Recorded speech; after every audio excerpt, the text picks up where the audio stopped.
Ideal گھٹیا بھی ہو سکتا ہے، بڑھیا بھی ہو سکتا ہے، ادنا بھی ہو سکتا ہے، اعلیٰ بھی ہو سکتا ہے، نیچے کا بھی ہو سکتا ہے، اوپر کا بھی ہو سکتا ہے۔ مثلا سب سے گھٹیا آئیڈیل کیا ہے؟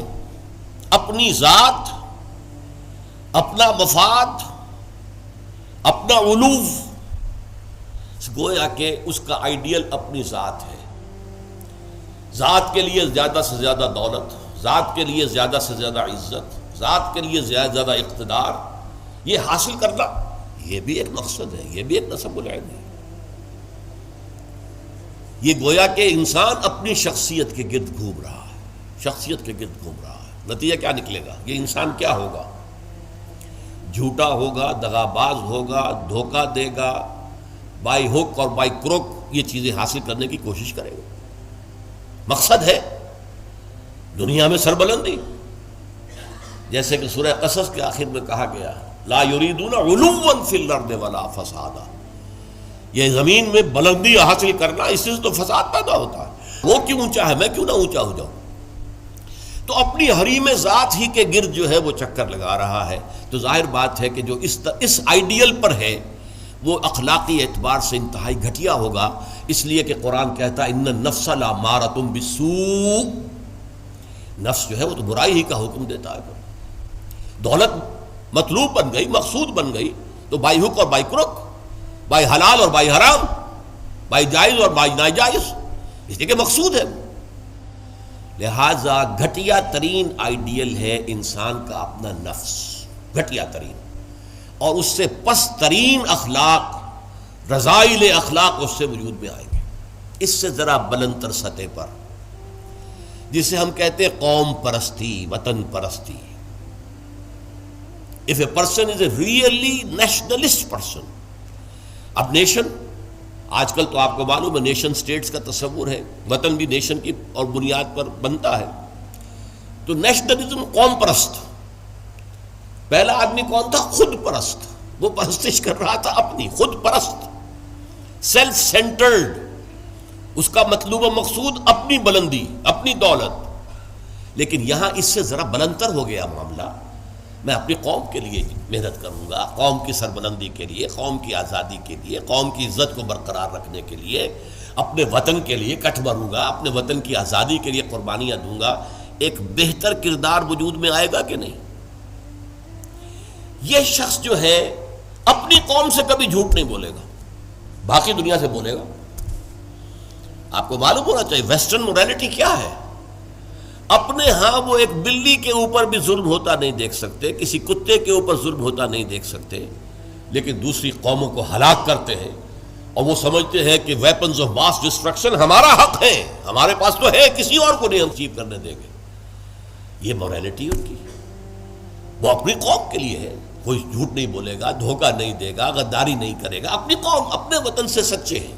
لیکن اس کے باہر نہ ان کی محبت ہے، وہ اپنے ہاں تو کہیں گے لو دائی نیبر ایز دائی سیلف، لیکن بقیہ قوموں کے ساتھ ان سے بڑا ظالم کوئی نہیں، انٹرنیشنل لیول پر آ کر ان سے بڑا جھوٹا، ان سے زیادہ فریبی، ان سے زیادہ دغاباز، ان سے زیادہ دھوکے دینے والا کوئی نہیں۔ لیکن پھر بھی کم سے کم اس شخص سے تو بہتر ہوا جو شخص اپنی ذات ہی کے اوپر سینٹرڈ ہے، خود پرست ہے، نفس پرست ہے۔ اس سے یقیناً ایک بلند تر آئیڈیل ہے وطن پرستی، قوم پرستی۔ یہ قوم پرستی اگر ہے تو ایسا تو نہیں ہوگا کہ قوم کے لیے ہتھیار خریدنے گئے تھے تو زبردست رشوت لے کر گھٹیا ہتھیار خرید لیا، یہ نہیں کرے گا وہ کبھی۔ ہمارے ہاں یہ بھی ہوتا ہے، اس لیے کہ ہمارے ہاں قوم پرستی ہے ہی نہیں، وطن پرستی ہے ہی نہیں۔ اس حوالے سے اب حالانکہ آپ کو معلوم ہے کہ ہتھیار جو ہے زندگی اور موت کا مسئلہ ہے، جب جنگ ہو رہی ہے اور کریٹ کھولا گیا، معلوم ہوا یہ تو استعمال کے قابل ہی نہیں ہے یہ ہتھیار جو ہے، کیا ہوگا اس وقت؟ عین موقع پر محاذ میں وہ کھولا گیا ہے باکس، اور معلوم ہوا کہ یہاں تو کچھ اور رکھا ہوا۔ لیکن لوگ ہیں جو رشوتوں کے لیے، کک بیکس کے لیے، جو بھی وہ ان کے کمیشنز ہیں، وہ گھٹیا مال لیتے ہیں، دومی مال جسے آپ کہتے ہیں۔ تو وطن پرستی یا قوم پرستی ایک نسبتاً ہائر آئیڈیل ہے، اس سے اوپر ایک اور ہے۔ یہ جو حضرات تھوڑا بہت بھی فلسفے سے شغف رکھتے ہیں ان کو معلوم ہے ہیومنزم، انسان دوستی، یہ جیسے ٹالسٹائے تھا، بہت بڑا ادیب تھا روس کا، وہ ہیومنزم کا قائل تھا، انسان سے دوستی ہونی چاہیے، انسان محبوب ہونا چاہیے، تمام انسان انسان سے محبت کریں، ہیومن بینگ ایز ہیومنس، چھوڑ دیں کہ وہ ہمارے ملک کا رہنے والا ہے یا نہیں ہے، ہیومن بینگ ہے، بھول جائیں اس کو کہ وہ ہماری قوم سے اور نسل سے ہے یا نہیں ہے، ہیومن بینگ، ہیومنزم یہ ہائیسٹ فلسفی ہے۔ لیکن آپ جو سوچ لیجئے کہ اول تو یہ کہ اس تک پہنچنا بڑا مشکل، اپنی قومیتوں کے حدود سے، وطنیتوں کے حدود سے، اپنے ذاتی مقاصد اور ذاتی جو بھی مفادات ہیں ان سے بلندتر ہو کر واقعتاً ہیومنسٹ ہونا آسان کام نہیں ہے۔ لیکن ہیومنسٹ جو ہے اس کے اندر بھی انسان کی محبت تو آ جائے گی، انسان مطلوب ہو جائے گا اس کا، اور اس اعتبار سے وہ قوم پرست اور وطن پرست سے برتر ایک شخصیت ہوگی۔ لیکن باقی کائنات، حیوانات، اس کے اندر اس کے لیے تو کوئی محبت اس کے اندر نہیں ہوگی، اس کے لیے کوئی شفقت نہیں ہوگی۔ ہیومنزم ہیومن بینگز کے لیے ہے، اس سے اوپر ایک اور ہے، اور وہ ہے کسی نظریے پر انسان کی نگاہ جم جائے، نظریہ کہ انسان کی فلاح کمیونزم میں ہے، ظلم کا خاتمہ کمیونزم میں ہوگا، لہذا اس کمیونزم کے لیے، اس کو فروغ کے لیے، اس کو عام کرنے کے لیے، اس کے پھیلانے کے لیے، لوگوں کو قائل کرنے کے لیے تن من دھن لگا رہے ہیں۔ پھر جن لوگوں نے مان لیا ہے انہیں آرگنائز کر رہے ہیں، سیلز بن رہے ہیں، پھر ایک جد و جہد ہو رہی ہے، کشمکش ہو رہی ہے، زہر کے خلاف جد و جہد ہو رہی ہے، جانے دے رہے ہیں، فائرنگ اسکواڈز کے سامنے کھڑے ہو کر سینہ کھول کر گولیاں کھا رہے ہیں۔ یہ سب کیا ہے؟ ایک تصور کے حسن مبہم پر ساری ہستی لٹائی جاتی ہے، ایک تصور ہے، ایک آئیڈیل ہے، کمیونزم جو ہے ایک آئیڈیل ہے، ایک آئیڈیالوجی ہے، اس آئیڈیالوجی کو اپنا آئیڈیل بنا کر اور پھر جد و جہد اور محنت اور قربانیاں اور اثار سب کچھ۔ اب ایک ہی چھلانگ ہے، خدا پرستی، ہائیسٹ آئیڈیل، یہ ہے جس کو کہ علامہ اقبال نے کہا ہے، در دشت جنون من جبریل زبوں سے دے یزداد کمنداور، اے ہمت مردانہ، اے ہمت مردانہ، کمند ڈالو اللہ پر۔ یہ اصل میں تشبیہ سمجھیے، آپ ایک اونچی فصیل پہ چڑھنا چاہتے ہیں، کمند ہوتی تھی پچھلے زمانے میں، اب کمند کو پہلے پھینکنا پڑتا ہے، آپ کا زور بازو ہونا چاہیے نا، جب آپ پھینکے کہ اونچا جا کر لگ جائے وہاں پر، جتنی اونچی کمند ہوگی اتنا اونچا آپ چڑھ سکیں گے، اس سے آگے تو نہیں جا سکتے۔ کمندی کہیں درمیان میں اٹک گئی ہے تو درمیان میں آپ بھی اٹکے رہ جائیں گے، ٹاپ پر تو آپ نہیں جا سکتے جب تک کہ وہ کمند جو ہے ٹاپ پر نہ لگے جا کر۔ تو یوں سمجھیے کہ پہلے انسان کو اپنے ذہن سے، اپنے فکر سے، اپنی سوچ سے اپنا آئیڈیل معین کرنا ہوتا ہے۔ Who is my ideal? میرا نفس؟ نو۔ میرا وطن، میری قوم؟ No. Human beings? No. Allah, he is my ideal. اس کی محبت، اس کے ساتھ خلوص و اخلاص، اس کے لیے جد و جہد۔ اب آپ دیکھیے، کمیونسٹ کے لیے محبت ہوگی، مزدور کے لیے محبت ہوگی اس کے اندر، سرمایہ دار کے لیے نہیں ہوگی، سرمایہ دار تو دشمن ہے، اس کا تو پیٹ پھاڑیں گے ہم، لہٰذا وہ محبت اس کی پوری یونیورسل نہیں ہو سکتی۔ اللہ کو جس نے آئیڈیل بنا لیا، اللہ منزل ماں کبریاست، میری منزل، میرا آئیڈیل، میرا مقصود، میرا مطلوب، میرا محبوب حقیقی اللہ ہے، یہ ہے ہائیسٹ آئیڈیل۔ اور جو شخص اللہ کو اپنا آئیڈیل بنا لے، اپنا مقصود بنا لے، اپنا مطلوب بنا لے، اپنا محبوب بنا لے، وہ در حقیقت بلند ترین کردار ہوگا، اور اس کی مکمل مثال محمد الرسول اللہ صلی اللہ علیہ وسلم کی شخصیت ہے۔ محبوب حقیقی اللہ کے سوا کوئی نہ رہے۔ نصب العین وہی ہوتا ہے جہاں پہ نگاہ جمی ہوئی ہے، اگرچہ اس کے لیے جو محنت کر رہے ہیں وقتی طور پر آپ کا کوئی اور ہدف ہو سکتا ہے، جیسے ہم کہتے ہیں کہ اصل نصب العین تھا اسلام کو دنیا میں غالب کرنے کی جد و جہد، اس کے لیے پہلا نصب العین بن گیا پاکستان کا حصول۔ یہ دوسری بات ہے کہ ہم پاکستان کو حاصل کرنے کے بعد بھول گئے کہ کس لیے ہم نے حاصل کیا تھا، اور اسی لیے ذلیل و خوار ہے۔ انڈیا کے مقابلے میں سر اٹھا کر کھڑے ہونا ہمارے لیے ممکن نہیں ہے، سوائے اس کے کہ ایٹمک ڈیٹرنٹ جو ہے اس کا سہارا لیا ہوا ہے، اور اگر خدا نہ خواستہ میرے نزدیک تو تقدیر مبرم میں امریکہ نے یہ آپ سے چھین کر رہنا ہے، پھر کیا رہ جائے گا کچھ؟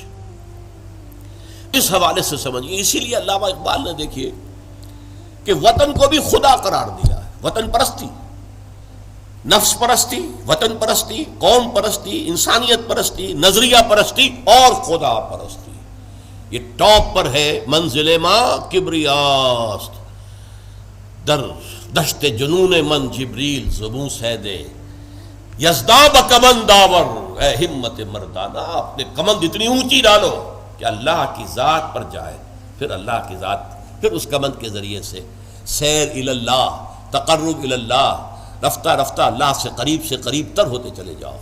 جیسے کہ آپ کو معلوم ہے، اگرچہ وہ آیت سجدہ ہے، جا کر ایک سجدہ کر لیجئے گا، جو سورۃ العلق جو ہے وہ ختم ہوتی ہے فَاسْجُدْ وَاقْتَرِبْ، بس سجدہ کرو اور قریب ہو جاؤ. یہ سجدہ کرنا اللہ سے قرب کا ذریعہ ہے. وَاقْتَرِبْ، قریب ہو جاؤ. اس لیے حضور نے فرمایا ہے ان اقرب ما یکون العبد الی اللہ فی السجود. انسان جو اپنے رب سے قریب ترین ہوتا ہے وہ سجدے کی حالت میں ہوتا ہے. اپنی انا ختم کر دی، اپنی انا مٹی میں ملا دی، پیشانی اللہ کے سامنے خاک پر رکھ دی. بس یہ گویا کہ جو یہ انا ہی جو ہے ہماری، یہی تو ہے در حقیقت جو ہمارے درمیان اور اللہ کے درمیان حائل ہے. اس انانیت کا امکان ختم ہوا تو پھر اللہ کے ساتھ ہمارا بہت قرب ہے. یہ ہے ضعف الطالب والمطلوب. گھٹیا آدرش ہوگا تو گھٹیا ہی شخصیت وجود میں آئے گی. اگر اعلیٰ آدرش ہوگا تو بلندتر شخصیت وجود میں آئے گی. آدرش نصب العین، مقصود، مطلوب، محبوب حقیقی اپنا نفس بھی ہو سکتا ہے، اپنی ذات بھی ہو سکتا ہے.